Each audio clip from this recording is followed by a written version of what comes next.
Hello friends, good morning and welcome to our September overview chat. I'm so thrilled to be with you today to really start beginning to get into our curriculum for the year.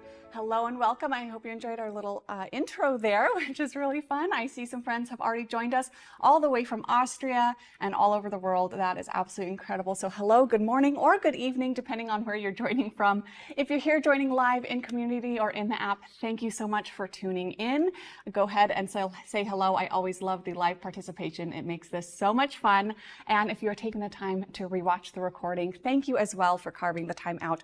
I really hope these are helpful for you to feel like you can start your year with confidence. This is kind of our last in our live chat series of getting you ready to launch your year. So the September overview hopefully will give you all the last bits of info that you need to really start strong. So hello everyone. Oh my goodness, we have a lot of friends from all over the world, from England.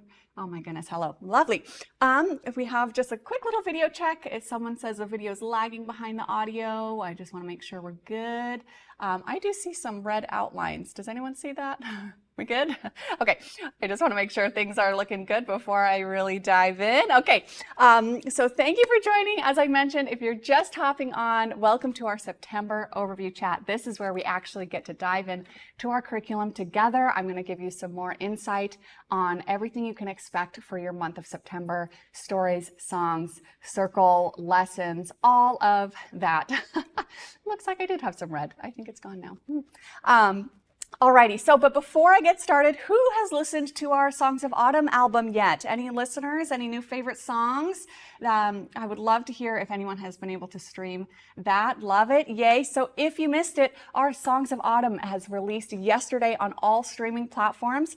The album looks just like one of these books, and if you have a second edition book, you can scan this QR code down here and it will take you right to the album. You can also search Nathaniel Santa Cruz Songs of Autumn on anywhere you listen to music. And this has our songs of September, October, and November in beautiful piano vocal versions. They are really lovely. So if you loved our September and October songs, you might really enjoy these, to have a new version of those. And our November songs you've probably never heard before. And there's some really, really lovely songs in there. We have the most dreamy, autumny songs called the Colorful Trees. You'll love that one. We also have some fun ones. One called Where Did He Go?, where one of our characters gets lost in a leaf pile. A really fun tip on that one is you can replace a character's name with a child's name for a really fun game of hide and seek. I also had the honor of helping out with some of the lyrics of one of those songs, Let's Make a Pie. So a ton of fun stuff in the end of that album for those November songs. So please enjoy that. Be sure to find that. And we're so excited to finally get that album out for you as it goes along with your season. All right, so glad to hear some of you are loving these songs so far. We love them. Yay, I'm so glad to hear that. Hooray. So without further ado, I'm going to dive into September. I'm first going to talk about our September chalkboard, and then for each week, I'm going to start with our song and story and kind of our circle time prep, so that you kind of have a frame of reference for what you can do for circle time each day. And then I'll go through the lessons of each week, and I'll do that for each week of September. So I'll start with a little preview of your story, a little more insight on how you can read that, preview for some of the songs, a little tips on how you can incorporate those into your circle time. Then we'll dive in through some lessons and repeat for all the 4 weeks of September. So are we ready? Give me a thumbs up if we're ready to go ahead and dive in to our September overview. I'm very excited to get going. Alrighty, okay, so first I'm going to take you through the beautiful September chalkboard, which some of you may have now in our beautiful Sarah Silks, which we did use for our little introduction today, our little curtain, which was really fun. So our September chalkboard is just obviously so beautiful. And this is really fun because it depicts all 4 of the stories you'll find in your September curriculum. So as you get familiar with these stories, you'll see September week 1 is depicted here. September week 2, Petipom's apple cake is depicted over here with Petipom skipping down the lane. Rutabug's corn harvest, you can see Rutabug over there looking at his big corn stalks. And the autumn festival, our last week, we see fairies flying in with golden silks to the willow tree with Puddle Bloom in the back there. So it is really fun to see these 4 stories come to life in this chalkboard. Now, one important thing to note that I have seen someone already ask is, hey, where's Emerald? There's some fairies that are missing. So this chalkboard actually was created before we kind of finalized the details of the fairies in their true characters. So if you go through the introduction, you'll notice that some of the fairies aren't quite perfectly represented in this chalkboard because it was done before then. So it's kind of a relic of the process it took to really create these characters and create these stories, because as he drew this board, it was kind of all still evolving. So some of the fairies are exactly how you'll see them in the introduction and the rest of the stories. You'll see Citrine, Ruby and Sapphire and Pearl are as you'll see them, but you'll see a grown-up pink fairy. You won't find Emerald, and instead there's a white fairy, and some of the other fairies have some flipped colors, but that's kind of a context behind why you'll see a little bit of difference. We are considering having Nathaniel actually removing the protective acrylic on this board and updating those fairies to match what we have kind of codified them as the fairies of Wonder Garden. So that is something that we might choose to do if he's feeling brave. But for now, it is kind of a fun homage to the journey in creating these characters. So that's what you'll find in our September board. And you can reference these as you go through the weeks of your stories. So now diving in to September, of course, with the context, hopefully, of some of my other live chats of my Welcome to Wonder Garden and Autumn Planning, where I dove through all the beginning section of this book. But now we get into the real meat of the curriculum. So in September, our 4 weeks of September, we have Bread Week, Apple Week, Corn Week, and Autumn Festival. This month, we really open up. We're celebrating the autumn season, and we're getting to know our gnomes. Each week of September, we get introduced to one of the gnomes, and we really get to know them, who they are, and we get to see Hamilton really discover Wonder Garden and begin to really be welcomed into this community. And it's a whole storyline of being welcomed, even though he's just a little squirrel in this community of gnomes, and to be celebrated as he learns about their community and the way they celebrate. And if you caught my chat for Welcome to Wonder Garden, part of the way we've written these stories specifically in September and all through the whole year is to also model the child's experience coming into school and coming into Wonder Garden, and even for some of you coming into this method of education where a lot of these things might feel new. We're baking bread, we're singing, we're having these festivals. All of this feels new, and that is Hamilton's experience as he comes into Wonder Garden and discovers these things, and the gnomes bring him alongside their celebration. So it is a really lovely way to introduce your children into what we're doing as you follow Hamilton through the weeks. So week 1 is Bread Week. Now, Bread Week is our one week where the theme of the week is more about what you're doing versus what's happening in the story. Because as I mentioned yesterday in our autumn planning, our Bread Week is a really good representation of our base curriculum, our curriculum at its core, and the rhythms in their simplest form. And as I mentioned yesterday, if you missed it, Bread Week is one that you can actually really lean on and go back to at any point in your year. This is, again, our rhythm in its simplest form, and a lot of folks tend to decide to go back on this and try this rhythm a few times, especially if you have younger ones like 2-year-olds or young 3-year-olds. To start here, it really anchors your rhythm before you start adding on all the fun seasonal activities and recipes. So really pay attention to this Bread Week. If you're ever feeling overwhelmed or some supplies seem out of reach, come back to Bread Week, repeat until that rhythm really sticks, and then you can move on and have fun with adding some extra fun things. So Bread Week, you have your supplies for September here, and then we get started into Bread Week. So our story for Bread Week, of course, is Hamilton discovering Wonder Garden for the first time, Thumbkin and the Woodpecker. This is honestly, it feels like one of our most iconic stories, and it's the beginning of the whole world. And you're introduced to a lot of characters and a lot of songs all at once. So in this story, Hamilton discovers Wonder Garden. He meets Thumbkin because he scampers away a woodpecker that was knocking on Thumbkin's tree. And because of that act of kindness, Thumbkin welcomes Hamilton into his home. And then Hamilton, for the first time, feels like he has a home. And so it's a really great foreshadowing for the things to come, and a really great demonstration of gratitude and helping friends in need. So our story this week, Thumbkin and the Woodpecker, and there's a few songs you'll find in here some integrated in the story, and actually some not integrated into the story. Most of our songs are always integrated in the story, but a few songs you'll use this week are not, and I'll tell you why in a second. So Thumbkin and the Woodpecker, our songs that are integrated within the stories are our Wonder Garden song and Thumbkin's song, Where You Meet Thumbkin. A few other songs you can use this week are Mr. Hamilton's Squirrel and our Make Our Bread song in our Daily Songs album, and even our Set the Table song too. So this week incorporates a little bit more of our daily songs again, because it's kind of introducing these rhythms and really letting them sink in. Now, I had already seen a question on our community of, I'm not finding Mr. Hamilton's Squirrel song in the story. Where is that? Mr. Hamilton's Squirrel song was actually originally written for our classroom as a way for the children in our group to call out Mr. Hamilton's Squirrel, who was a little puppet, and he would actually tell the stories. And these stories were originally written in first person from Hamilton, so you'll see hints of that in the introduction and things like that. We just did decide to change the stories in the curriculum to third person because we felt it would be easier for parents to read a story about Hamilton instead of feeling like you would have to be Hamilton in first person. But his song is also reminiscent of that. So it's Mr. Squirrel, tell us a tale of the gnomes of Wonder Garden. So if you would like to use that in this way as a call for Mr. Squirrel to come out, maybe as a puppet, as a finger puppet, or as a toy to join you for story time, it is a really fun way to do that. But that's why you won't see it in your story, because it was a circle time call for our little Hamilton puppet, which was always adored with our children. That was one of their favorite parts of circle time. So then we have our Thumbkin the Gnome and our Wonder Garden song. Now, some tips for this week for circle time and story and how you might want to integrate these things.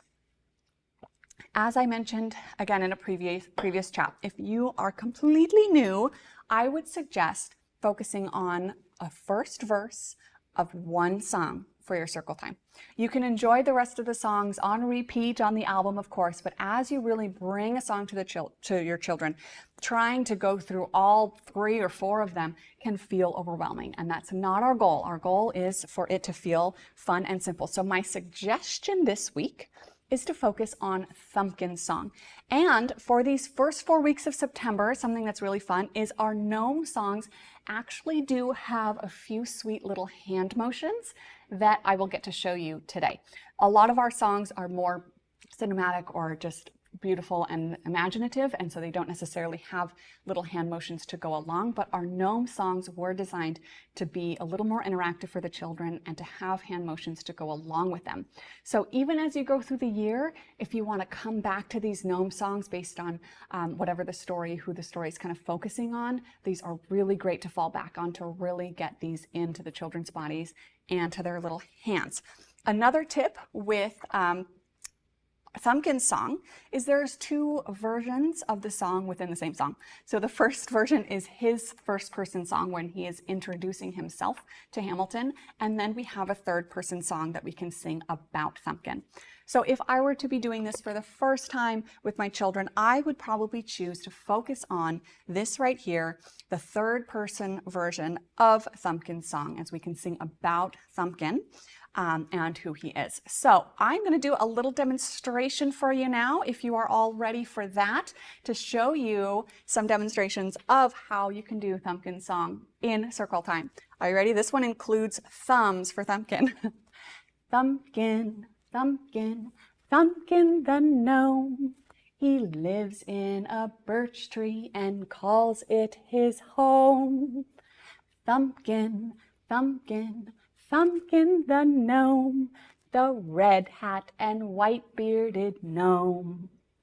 So very simple, but really fun. You can use that pointy little hat and you can use your thumbs, and it's one that if you do a few times with children, I think they'll really enjoy it. So for your circle this week, that is where I would suggest you start. You can enjoy all of the songs, but that really keeps it simple. The Make Our Bread song, of course, I'm going to encourage you to use not in circle, but actually around the table, making your bread. Set the Table, same thing. That is a lesson song, not necessarily a circle time song. So that is my suggestion this week for circle time. And with the story, you always have a few options. You can choose to read it during circle, you can try to act it out during circle, or you can read it during a snack time or at the table. This tends to be really successful. This was actually our favorite choice, doing story around the table with little puppets, and it really helped keep the kids engaged while they're nibbling on their snacks.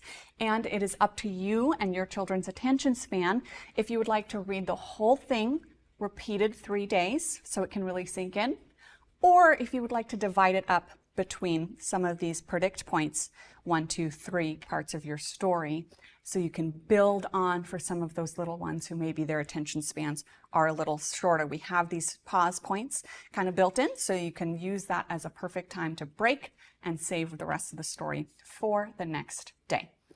Alrighty, so Bread Week, Thumbkin and the Woodpecker, Thumbkin song.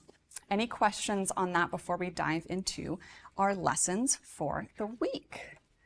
Let's see, I have some. Thank you, Wonder Garden team. Thank you, Jamie, for answering some questions as they pop up. Alrighty, I don't see any questions there. So Bread Week, as I said, is our curriculum at its core. You're going to start your first morning with Play-Doh. This is my favorite cinnamon clove Play-Doh recipe. It is warm, it is comforting, it is really lovely. It's a whole sensory activity because it has the cinnamon and the clove, and it's warm and it's squishy. So I have some tips on making this. Now, if you are making this and at any point it feels sticky, add some more flour, knead it some more. As you stir it, it will begin to thicken, and as you knead it, it will begin to thicken. So keep working it. And of course, you can always add some flour. With baking in general, your altitude and your humidity will affect how much water or moisture your flour can absorb. So I have never had this recipe come out sticky once in my life. I've used it so many times and it's never been sticky. A key ingredient is that cream of tartar, but if you're at maybe a higher altitude, lower altitude, somewhere more or less humid, that of course is going to create some variance. So look at what's in front of you. If it is sticky, add some flour or some cornstarch, continue to work that in, and it should turn out beautifully. So our Play-Doh is this morning. Now, a tip on Play-Doh in general, for every week that there is Play-Doh, I always give you a Play-Doh recipe. Does that mean you have to make a new batch of Play-Doh every week? No.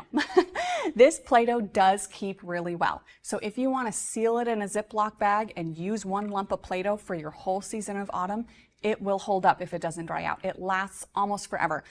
You can take pieces out and add some dye. We have kind of themed Play-Doh, so you'll see we have the red Play-Doh for Apple Week, yellow Play-Doh for Corn Week, so you can choose either to make a fresh batch of colored Play-Doh if you want that warm sensory experience, or you can re-dye some of your existing Play-Doh so you don't feel like you're making a ton or wasting. But that is just a tip. It keeps really well. If you see a Play-Doh recipe, that does not mean you have to remake it. That is just always there if you need it for your convenience. So just some tips there because it really does last darn near forever if you don't let it dry out. So it is a really, really great recipe. Another tip I have, this is a 2-cup recipe. So if you have 1 or 2 or 3 children, this is a really great size. I always doubled this, and my kind of rule of thumb is if I have 2 children, I'm going to use 2 cups of flour. If I have 4 children or more, I'm going to double the recipe with 4 cups of flour. So that's just kind of a note in your head. If you have a smaller group of children or if you have a co-op or something, you're going to want to double that. I always doubled it, and it's a really easy recipe to double because it's 2 cups of flour, 2 tablespoons, 2 tablespoons. It's all 2s. So if you double it, it'll be all 4s. So 2s for 2 kids, 4s for 4 kids. Really easy way to do that. And then of course, gluten-free versions. If you are gluten-free, definitely use the tips Jessica has, because if you use certain kind of gluten-free flour, it turns to just slop. So she has a really great gluten-free recipe there for you though. Then our main lesson for day 1, setting the table. This is where you can use our set the table song, and it really makes setting the table really, really fun. And there's a lot of little mini lessons that happen in setting the table. What I love about these life skills is they seem so simple, but they can be so lovely. And even when you're setting the table, your child is understanding left, right, above, below, and taking the time to really set this carefully. So slow down, really take the time to do it. Sing the song, see where the things go, then do it again, see if they can remember, and really enjoy. And also I would encourage you not to just put the forks out. set up maybe a little candle, maybe a little runner, maybe just make it a really special time to come together for your snack, or maybe you're doing this at lunchtime. Whatever meal you're setting the table with, slow down and make it a point of connection and make it special. Light that candle, say a blessing, and it can really just make something that we kind of slough through most of the days. Here's your food, we gotta eat, move on. It can really turn that into something really, really special. Then our day 2, our morning activity, cracking nuts. This is a just free discovery activity. It is fun, but watch out, kids will love to smack those nuts. It really gets some energy out. Of course, if you have a nut allergy, you can use a large seed pod, or you could scrap it entirely and just do some other nature activities if you would like. But of course, we can talk about Hamilton this week, and this ties into nuts around autumn season, squirrels eating nuts, and you can see if they can find those nuts inside. They can try one, they can taste one. It is a really, really fun full sensory experience. Then our first baking week bread day lesson is bread, and this is really the core of our baking. So if you ever want to just come back to making bread with your kids, use this recipe. I have a ton of tips on this. What I always love to do with yeast kind of risen kneadable bread is before we get going in the morning, I get it rising. So all they're really doing is punching it and kneading it. It's really, really simple, especially for little ones, a lot more simple than our mixing activities. And it's just fun to knead and squish the dough. Of course, use our Make Our Bread song. This is how we knead the dough, and you can go through all of those different verses, and it makes it really fun. And we've had so many fun times just laughing and kneading dough. So go ahead and try that recipe. It is really yummy. It's a nice blend of flours. There's some whole wheat flour, some white flour, there's honey. It's really yummy. And then of course, if you're swapping anything, if you want it all whole wheat, or if you want it gluten-free, the next page will support you through that. Then our day 3 for bread week is super beautifully simple painting day. Start with some crayons in the morning, end with some wet on wet watercolor. This is really, like I said, for bread week, when you come back to these simple activities of just drawing and just painting, it feels just like, it's just nice and simple. Set out things intentionally, make it beautiful, use what you have, make it lovely. For wet on wet watercolor, if this is your first time, there's a QR code there that I kind of show you how to set it up. Soak your paper, put it on. The reason we do this is it really creates this immersive color experience. And it's really something special. So if you've only ever used dry paper for watercolor and kind of set out a few colors, I'd really encourage you to try soaking the paper and setting out just one liquid watercolor, because the color will just dance. And then the child, instead of mixing different hues, they're really mixing values. They're seeing how the color is darker on the paper in some spots and lighter on the paper, and they just get to let it dance, and it is really something special. And of course, if you would like, you can introduce a painting story. I know this kind of sometimes feels like this weird, what is the painting story? I do have an example of that, and these are not supposed to be super scripted. So I have one example here, and that is a prompt for you to see how I kind of walked through it with our first story this week, and with painting with red. You can talk about Thumbkin's red hat, maybe the red feather of the woodpecker, and it just gives the color more context, makes it come alive, and you can just talk about the color while the child watches you just dance your paintbrush on the paper. It can be super simple. Just kind of talk about the color. It doesn't have to be this exact, rigid, scripted story. It's just a prompt for them to begin to see it really come to life in front of them. So then when it's their turn, they're excited to really get going. And that concludes Bread Week. Not too bad, huh? Okay, simple start, really good. Bread Week is designed to start simply. And then again, I just want to remind you that it can be this simple. Early childhood can be so simple. And of course, I adore so many of these fun activities, and we have packed our seasons with so many fun things to do, because otherwise, if I just told you to repeat Bread Week 12 times, there wouldn't be much value in the book, would there? But if you are ever feeling overwhelmed, go back to bread, crayons, and paint, and I think you'll all have a lovely time. All right, any specific questions on Bread Week before we dive to Apple Week? I see some other questions that I might get to at the end, but otherwise, I'll have a sip and we'll go to Apple Week. Oop, did I blip out? Okay, I'm here. All right, Okay, no specific questions, so we're gonna head to Apple Week. Apple Week, we get to meet Petipom, little Petipom. This is a really, really fun week to meet Petipom. We get to make the most delicious apple cake ever. I also saw someone share in the chat the traditional apple cake book, which is why I was inspired to have apple cake as a core part of this week, but of course now in the context of the World of Wonder Garden. So apple cake is a really great, perfect book to add on to this week, to give you two storylines that involve the same yummy treat. It is scrumptious. So of course for Apple Week, you have your overview, you have your supplies. Petipom's Apple Cake is a story where we meet two new characters. We not only meet Petipom, but we also meet Sister Flame. Sister Flame is honestly one of our beloved characters, and she's kind of subdued. You kind of almost forget she's there, but she is so fun. She's almost a little bit like a Tinkerbell, because she doesn't speak, she just dances with her movement of flame, but she gets to communicate with the gnomes, and she's kind of this ever-present friend. And her song really demonstrates that, and she is so, so sweet. And so Hamilton gets a little startled by her, but gets to be introduced by Sister Flame. And then Petipom comes dancing, skipping around the corner with his basket of apple cake. And of course, Petipom is just a sweet little bundle of sweet joy. And so he bursts in the room singing, "The apples are ripe, oh can't you see?" And it's just this fun introduction. And then here he gets to meet Hamilton. And this story also ends with a really sweet demonstration of sharing, because Petipom had baked a apple cake for himself and Thumbkin, who he came to share with, and now there's a new friend. So they get to share that cake with Hamilton, and then he skips back to make more.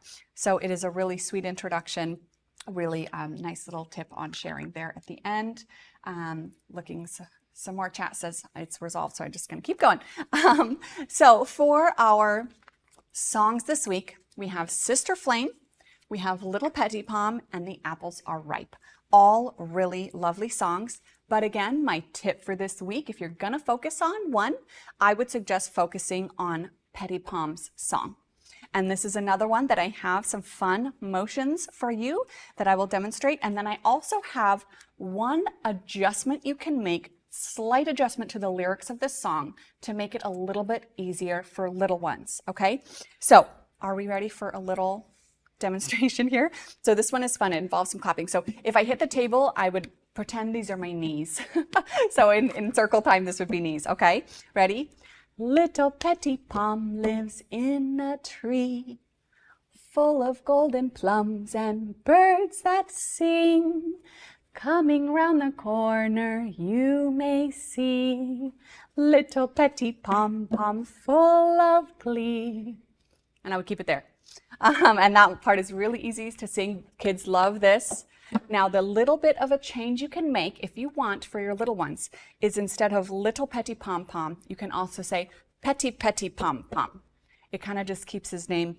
And then in part of the songs, little Petipom pom grows things sweet, it just Petipom pom. So if you want to switch that, you can. That was actually originally how we had it, but in the story, it kind of introduces him as little Petipom. So you can do either way, but the little clapping pat pat is really, really fun. Kids tend to really love it. And looking around the corner and birds, it's a really fun one. So again, my suggestion for circle time this week is focus on just that little introduction to Petipom and enjoy Sister Flame and The Apples Are Ripe more just on repeat that week through the story. So part of that is when you read the story, if you're familiar with the song, you can actually kind of just sing the song through the story as it's written. And then The Apples Are Ripe is a great one to sing when you're making your apple cake, because it's actually talking about apple cake. So a lot of these get to be woven in our lessons versus all crammed into our circle time, which would be way too much.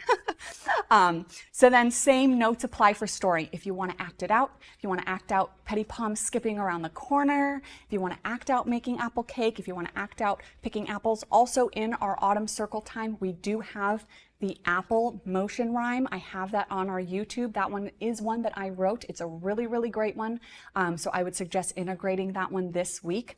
It has just a lot of little fun things that you can do. So if you want that one, flip back to your circle time section and find a QR code to our YouTube. It's a little motion rhyme called The Apple. Really fun one to integrate for Apple Week. And then again with story, you can act it out. You can keep it around the table. You can break it up. You can repeat it. your choice. All right. Then, of course, our lessons this week. Now, this is where you kind of get to start to see our rhythm being slowly adapted to the themes of our week. So we start out with Play-Doh again, but you can make it red apple Play-Doh. So adding some red dye and some spices there really make it a lovely red apple Play-Doh. You can re-dye your cinnamon clove Play-Doh, or you can make a fresh batch of red Play-Doh if you would like. Same notes apply. Then our main lesson for our life skill this week, we do have two baking lessons kind of interwoven here because our life skill this week does involve some food. And we are doing our homemade applesauce from a baked apple. So we start with a delicious baked apple that gets mashed into applesauce. And this is a really fun way that I love to do applesauce because instead of doing this big thing, a child really gets to see a whole apple go from apple to applesauce, and they get to do it themselves, and it's really lovely. Now, this has proven to be tricky for some people in certain cases, so I want to give you some tips on the baked apples so I can set you up for success, because in some cases the apples bake beautifully and soft and they just mush, and that's the goal. But sometimes with certain things here and there, they can kind of become rubbery, which then becomes tricky for the children, which is not what we want. So some tips on baked apples: allow plenty of time. You really want these to bake really for a good amount of time to make sure that they are really nice and soft. Honeycrisp and Fuji apples tend to work really well. I wouldn't recommend a Granny Smith or something super kind of hard and tart, because those are not going to have the right flavor profile and they're going to kind of turn rubbery. So I would suggest those if you have them. You can either choose to peel or not peel. Of course, the not peel would be preferable for eating, but the peel, leaving it on, can actually help preserve the moisture in the apple to kind of soften it a little bit. So you scoop out that top, add some yummy butter and cinnamon, and add some apple cider in the bottom and bake it on low for a while. Now you can cover it and keep an eye on it. If it starts to evaporate, add some more liquid, because that liquid is going to really help keep them soft, which is the goal. Now, if you do take them out, like do the like toothpick test or the knife test, you want to make sure it feels really soft before you take them out, but then also give them a little time to cool down before you give them to your children, because they're going to be warm. Now, if they go to mash and they're still a little hard, flip that apple over. The bottom that has been sitting in that gooey, buttery apple cider is going to be a lot softer than the top. So if you want to just flip that over, then they'll have a lot more success with that to go from apple to applesauce. Then our day 2, our morning activity. This is kind of one of our first little handwork activities, our yarn apples. This is a really great introductory activity for little ones, and it's really getting them working with both hands together with this motion of winding the yarn around that apple.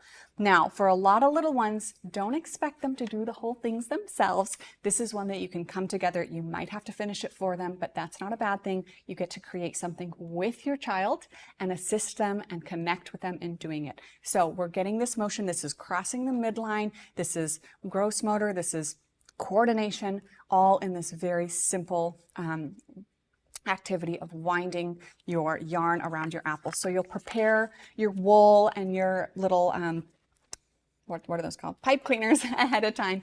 Get it started for them, and then get into that winding motion, and you will have a fun time. A lot of kids either like, okay, do a few and then they're done, but some kids really get into the rhythm and they'll just go to town, and it's really good brain and hand motions. And then you get a little apple that you can use for your storytelling if you would like this week. So now, really great comment. Thank you, Christine. I'm so glad that this is useful. I'm so glad I really do love going through this with you all, just to make sure that you can do this with confidence and fun. So thank you for that feedback. So our main lesson for baking day, of course, is apple cake. This is going to be your first activity where you're doing multiple bowls or you're in a bowl. So this is up to you if you want to use the full portion in one big bowl together. If you're just at home with your kids, they can all just put one thing in, or you can give them their own little portion to mix themselves.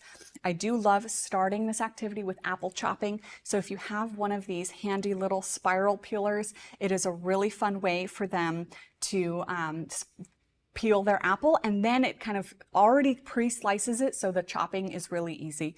So get that apple prepared, let them chop, and then with our Make Our Bread song, this is a great option here too. This is how we chop our apples early in the morning. So you can swap those lyrics for the Make Our Bread song for whatever you want. You can also sing the apples are ripe, oh can't you see, while you're making your apple cake. So portions are here if you want to do big or small. If you are a family who doesn't love things quite as sweet, I would skip the glaze. The glaze makes it really almost donutty, and it's super yummy, but I know it's a little too sweet for some families. So if you want a little less sugar, skip the glaze, maybe just a dusting of powdered sugar, or they don't even really need anything because they're super yummy. All right, then Apple Week, painting day. Again, super simple drawing, painting. Start with drawing in the morning, and for painting day, same thing, wet on wet, but you can add yellow. So we started with red, now we're going to add yellow. Two of these autumn colors, yellow, red for Thumbkin, yellow for Petipom. They're in the same story now, and both come together to make beautiful autumny colors, all colors of apples. There's red apples, there's yellow apples. They kind of blend and they're beautiful. So enjoy those two colors together. All right, Corn Week. Are we ready for Corn Week, where we get to meet Rutabug? Rutabug tends to be a favorite of the children, which is really, really sweet. We love Rutabug. So Corn Week is a blast. You start with your overview, you'll see your supplies, and then we get to the story this week. Rutabug's Corn Harvest, which is a really great one. This story is really, you really get to see Hamilton and Thumbkin step in and really help Rutabug in a lot of ways. So Hamilton gets to not only meet Rutabug, but he gets to help him finish his corn harvest, because Rutabug is a little gnome who is harvesting a lot of corn, and corn is very tall, especially for a little gnome. So he attempts to harvest his own corn and then falls to the ground and injures himself. Thumbkin and Hamilton, meanwhile, are just stepping out on a walk, and they see this crash and they run over to him to help him. Thumbkin kind of turns into Dr. Thumbkin and wraps his arm, and Rutabug is more upset about his corn than his arm. And then Hamilton is able to scamper up those corn stalks and help Rutabug with his corn harvest. And then they end up at Rutabug's home, where he feeds them and lets Hamilton take as much corn as he would like. So it is a really fun story. Again, meeting a new character, helping out, and we have a few fun songs here as well. So the Corn Harvest is a really great story, and our two songs this week are Rutabug and The Gardener's Gold. Honestly, a few favorites for a few reasons. Rutabug's song is a really great one for motions, which I will show you in just a little bit. And The Gardener's Gold is just so fun. The words in this one are so unique. Just the gardener's gold being corn is just beautiful. So I just love the words in this song, and it's such a fun one. So enjoy that song while you're doing your corn activities. The Gardener's Gold is definitely one I would say save that for lessons, and Rutabug's song, save that for your circle. So Rutabug's song, I typically do standing up with stomping, so I'm not going to be able to stand up. So I'm going to use my hands and pretend that this is my legs stomping, okay? Because Rutabug is a big gnome, and he has really big boots, and he's scruffy, and so pretend this is my stomping. So this is going to be my replacement for stomping as I'm sitting, because when we say Rutabug, we're going to give him a big stomp. So you'll have your hands on your hips, and when you say Rutabug's name, you're going to stomp. So Rutabug's song with the motions. Rutabug, Rutabug, in the garden where he grows, leafy greens, hardy roots, in the earth down below. Rutabug, Rutabug is a very simple gnome. Rutabug, Rutabug makes the green garden grow. Now there's a lot of verses here, so you could do those. My actual other favorites are at the end, so I'm going to do that again, and you can see which ones you kind of want to do. The later verses are actually how this song started, so they're my favorite. So I think they're a little easier to catch on to, so I'm going to do the second ones, and I think I would actually suggest doing those. So Rutabug, Rutabug, he's the largest of the gnomes, burly beard, scruffy hat, and a heart that's made of gold. Rutabug, Rutabug is a very simple gnome. Rutabug, Rutabug and the garden's his home. So simple, use your stomping, and just kind of, you can honestly make up a lot of your own motions, but the stomping, the burly beard, the scruffy hat, it's a lot of fun. The kids love the stomping aspect of this song. So you can enjoy that one. I would focus on Rutabug for your circle and Gardener's Gold for your activities this week, because we have a lot of corn activities this week and it is a lot of fun. So morning activity, Play-Doh again. Again, that intentional, repetitive rhythm that welcomes them into school and nice ease into the week for you. So anything that feels repetitious is intentional, because that is how rhythms grow, right? So we have yellow Play-Doh. Again, this is an option to theme that corn Play-Doh. You can see how you can make it a little corn, or you can reuse Play-Doh from last week or the week before if you would like. Gluten-free yellow Play-Doh, same rules apply. And then our main lesson, our life skill, is husking corn, or maybe it's called shucking corn. And then just get some corn and just allow them to discover it. And this is, again, one of those things that is so simple, but it's so much fun. And when they find the gold, they say, I found the gold, the gardener's gold. So they'll peel and they'll peel and they'll peel and they'll find the corn inside. And it is so fun. You can rip the little tassels off. And it's, again, so simple, but they really get to discover the nature around them, the food around them, and to see that corn starts like this and discover it. And it is very simple, but lovely.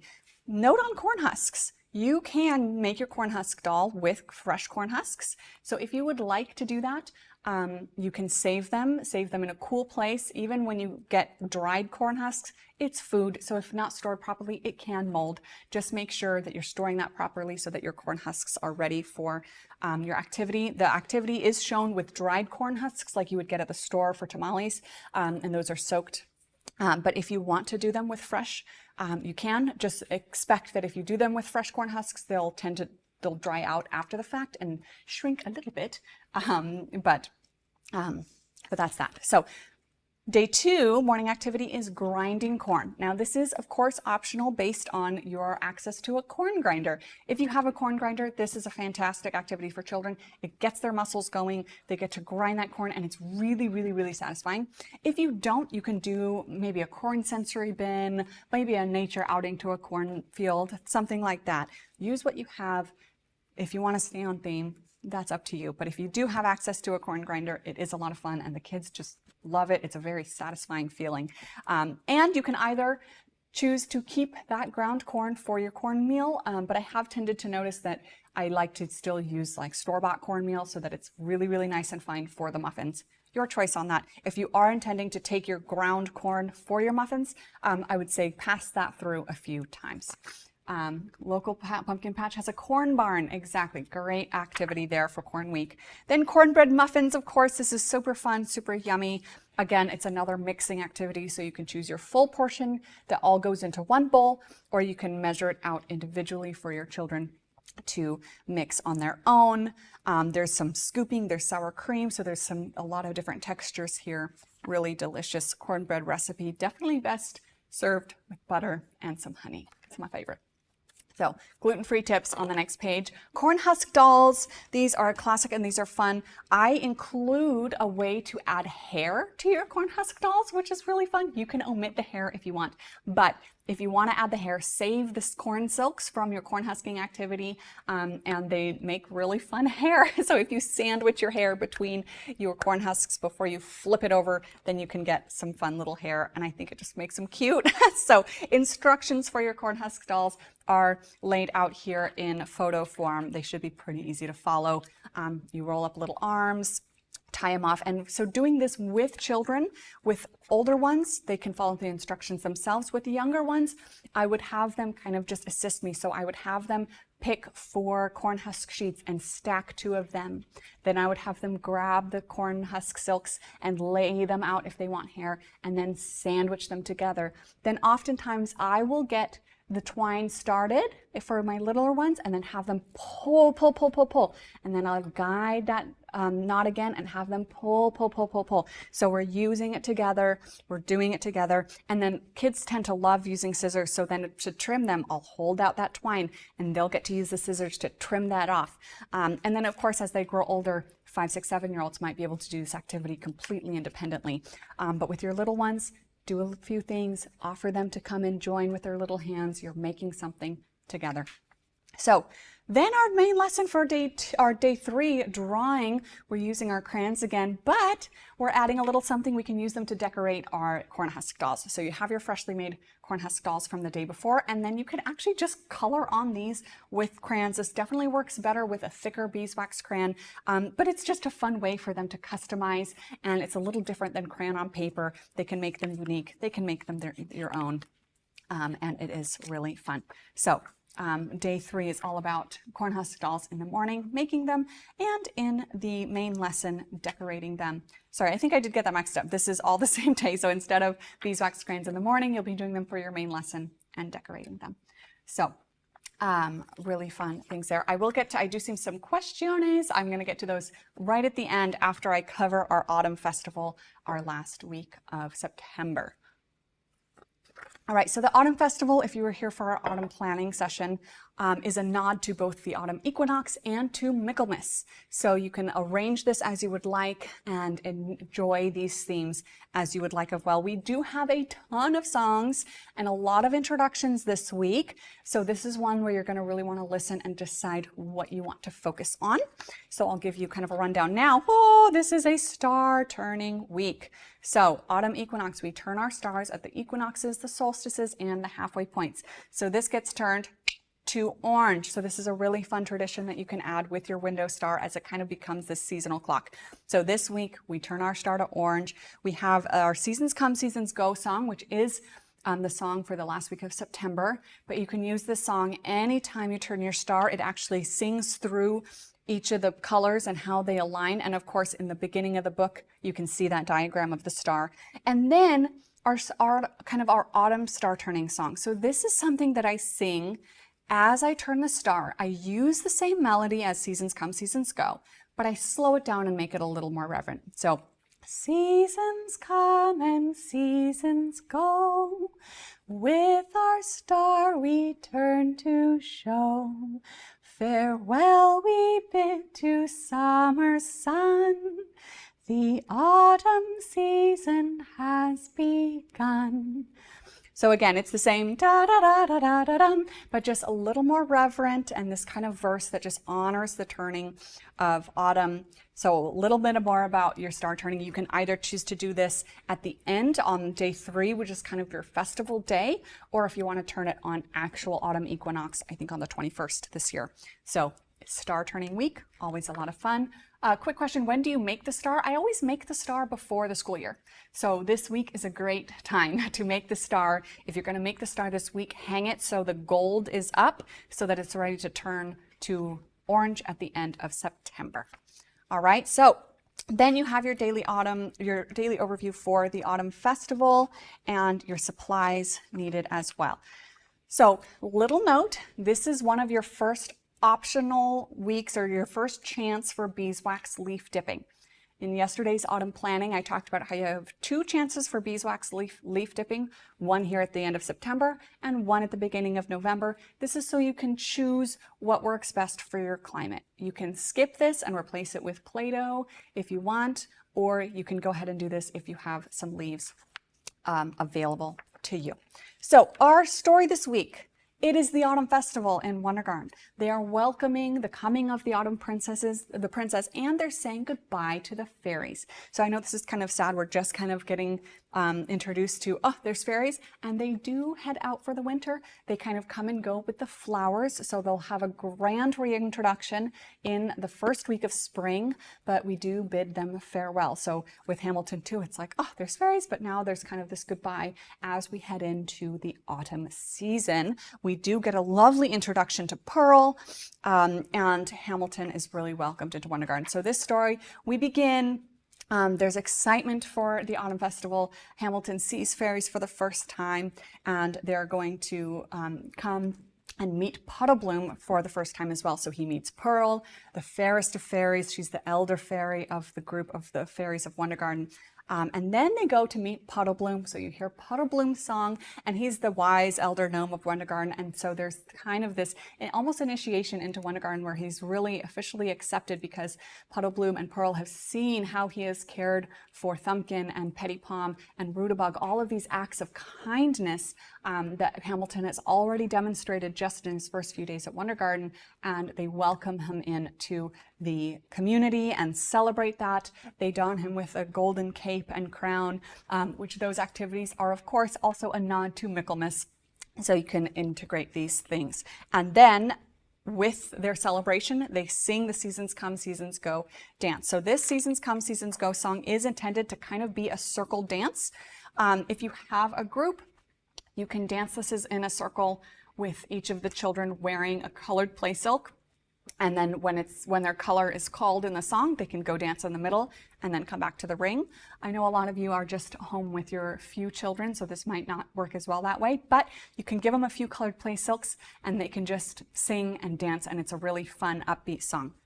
So lots happening in this story. So just kind of be aware of that and then think about if you want to simplify and focus. You can focus on a few things. You can focus on meeting Petipom. You can focus on introducing the Autumn Princess and welcoming her. You can focus on the festival, or if you want to focus on that golden cape and crown, if you're a Michaelmas family, you can do that as well. So all the things to keep in mind, all right? So we have a ton of songs. So a lot of these I would, again, encourage listening to and going through and then focusing on one. Now, little note that the Autumn Princess, of course, it is in our Songs of Autumn, but we also actually put it into the first song of our October album. So if you're looking for the cinematic, fully orchestrated version of Autumn Princess, that opens up the October album. Artistically, it was just fit better on that album than September, but it is in the Songs of Autumn album as well. So for circle time this week, I would suggest two things. I would suggest focus on Petipom and his introduction, and then have fun with the Seasons Come, Seasons Go dance. All right, enjoy the Autumn Princess song. Maybe you have that on during your little festival or your star turning, things like that. Enjoy Pearl's song, but if you're going to simplify, I would focus on Petipom. So I'll show you Petipom's little motions. So this, in the story, they're knocking on his door to come in and ask to have tea with him. All right, so we go, Petipom, Petipom, may we have some tea with you? All draw near, gather here, every season of the year. And I would keep it there. First verse, one song per circle is plenty for our little ones. Of course, there's more. If they want more, you can enjoy those. But for a beginning of your first year, I would suggest keeping it there. And then you've introduced all 4 gnomes, and you have some really fun little motions to do with all 4 of your gnomes as well. But of course, a lot of other fun themes happening this week that you can choose to integrate as you would like. So cinnamon clove Play-Doh, we start our morning with that. And then our main lesson is dyeing our play silks. So this is a classic end of mid-autumn or beginning of autumn activity, and again, it's very classic for Michaelmas, dyeing those golden capes of courage. So if you want to integrate this, lovely. The turmeric is so light and bright. Just beware that turmeric stains anything it touches. So prepare your clothing and your children's clothing accordingly. I have tips on how to do this. You can do it hot on a stove, you can do it colder at the table, and some tips on a little vinegar rinse afterwards. And then beeswax leaf dipping. Your morning activity for day 2. If you have some leaves, this is a great time to do that, or you can just reuse yesterday's Play-Doh, or you can go outside on a leaf walk or whatever you would like to do depending on where you live. Again, with beeswax, prepare your station accordingly. So this week is going to feel big, okay? Because we have a lot of hot, dippy, drippy things that you're going to be preparing for. So they're on 2 different days, so kind of one big thing a day. But with silks, you're going to make that dye. With the beeswax leaf dipping, prepare your station accordingly because beeswax can be hard to get off. I tend to just keep a designated beeswax pot because it can be so hard to clean. So just notes, prepare for this week, but it is really well worth it. Now, main lesson, our apple cinnamon festival bread. This is a beautiful big bounty loaf. So beware that this is a bigger yield. All of our festival breads are bigger yields because they're festival bread. We hope you're sharing with friends, sending them off to some families, or having a festival. It is a yummy, delicious apple cinnamon festival bread. You can weave it together, or you can shape this into a dragon if you want to do dragon bread for Michaelmas. He'll be a nice plump dragon since it's a yeast bread, but it can be really fun. So delicious recipe here. Tips on gluten-free. Our day 3 painting day, we're going to start with our leaf crowns. And this is a really simple way to just weave a leaf crown with some yarn and a blunt tip needle. Now, if you dipped your beeswax leaves, use those beeswax dip leaves for this. If you did not, use fresh leaves that day, and the crown will be lovely just for that day, but by the next day you expect that they'll be withered. All right, but if you don't have, you can also do this with green leaves, and that'll be fine too. So use what leaves you have. If you are able to beeswax dip them, use those, or use freshly picked leaves or any foliage that day for some fresh crowns. And then our morning activity, make that crown. And then our autumn festival, our day 3 main lesson is just autumn festival. Celebrate however you want. You can sing the Autumn Princess song. You can do your seasons dance. Celebrate Michaelmas if you're celebrating Michaelmas. Turn your star. Really take the time to celebrate the coming of autumn. It is so special. Bid farewell to summer. Here we are in autumn, and enjoy. All right, and then we will go into October another time. So that is our September. It is a really fun month. It kind of eases you in from very simple to a few more involved activities, and a lot of fun things here. So if you have to head out, thank you for joining. I am going to stay on for a few more minutes just to answer some questions and clarifications before I head out in just a few minutes. Thank you all for spending this much time with me already. Alrighty, so some questions. Props for story time. Are we doing little peg people for gnomes and fairies? I've seen a lot of, the peg people are very popular, very easy to make yourself. There's a little really inexpensive blank gnome set from Michael's that you can just paint if you would like. We do have puppet props in the works that will be on the store hopefully before the end of October, if you would like to just purchase some, but they're really easy and fun to hand make. And so yes, we would definitely love using puppet props for storytelling. Birthdays, when do we celebrate them? Morning.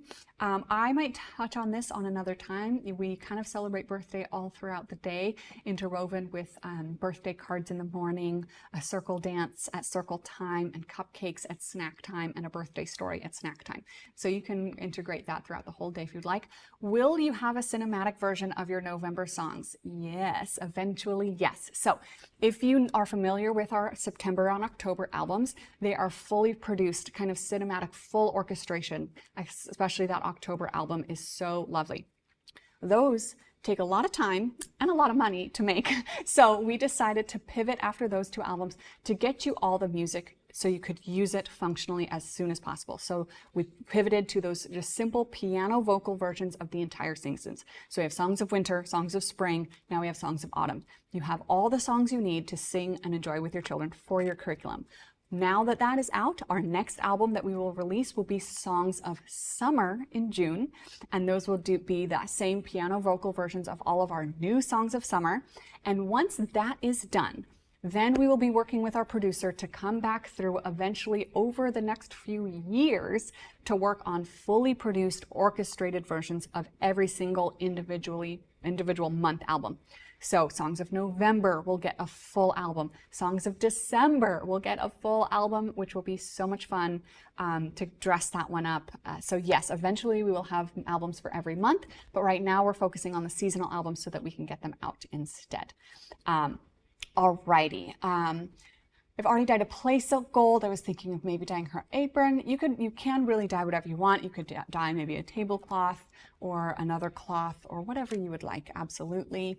I see that's what I did. Painted peg dolls for Michael's and glued on some wool beards. That's a great way to make some simple gnomes.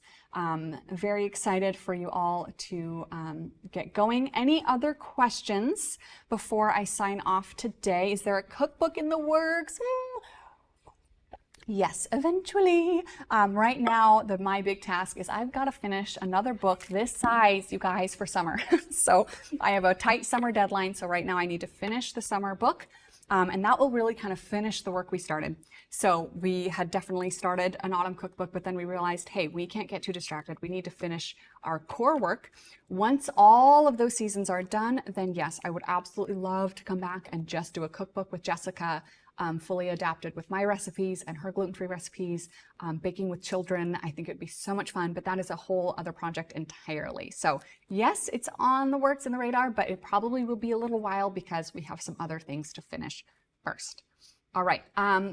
What time and do you start and end for a school day? So in our kind of more home school program, we would start at 9 and end at like 11:30, right before lunch.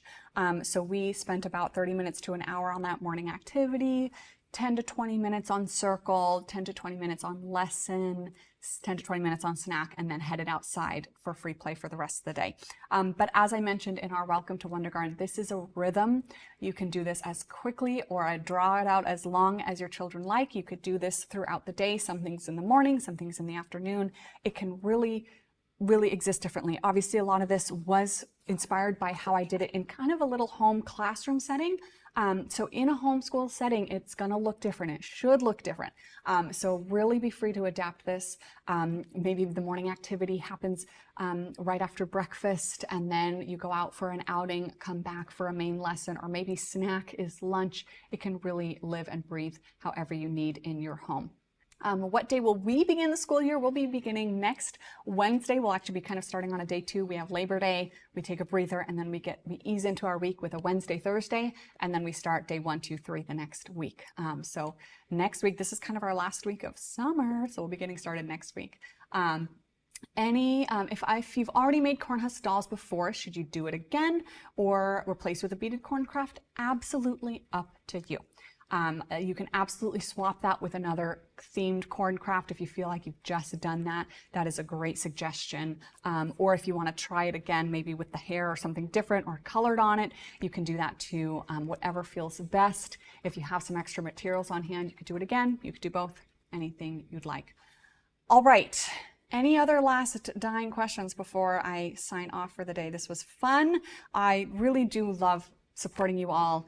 And I also just want to thank you all for the love and support and showing up, and it really means a lot to us. And when you all really enjoy what we've created, it means so much to us because, of course, this has been a lot of hard work. And we are so honored that you've chosen to bring this into your home, and seeing you enjoy the characters and the lessons and the songs, it just makes all the hard work so worth it. And even more so when you really see and acknowledge the work that's gone in and see the why we're doing this and the intent behind why we've created this really means a lot to all of us. So thank you so much for everything. I hope you feel all ready after all of these live chats. You've heard we blab enough. Now you get to go do it yourself. So I hope you feel really confident with everything I've been able to go over. And then the rest is in this book, written out as best as I could for you. And then I will be back in a few weeks for our October live chat. And otherwise, Rachel will be on for our first grade chat if you're in that group. One last little question. Someone mentioned yesterday, starting with 2-year-olds, is there a way I can connect with them? I will also be using as a gentle experience this year. Yes, if you're starting with a 2-year-old, that is a great way to start just easing into rhythms. I would suggest really looking at that bread week rhythm, starting there. I also have that 2-day adaptation in the beginning of the book. Start slow, start small, listen to the songs, really ease in so that by the time they're 3 and 4, they're excited to come back. You don't want to do too much too young at that age. And a lot of times when they're that young, this is more for you. This is more for you to feel like you're easing into your rhythm, because something I've said before is in our parenting journey and in our homeschooling journey, we really, as best we can, want to put one foot in front of the other, right? When we do these big giant leaps into things, that's where we can stumble, and that's where we can lose confidence and feel like we don't know what we're doing.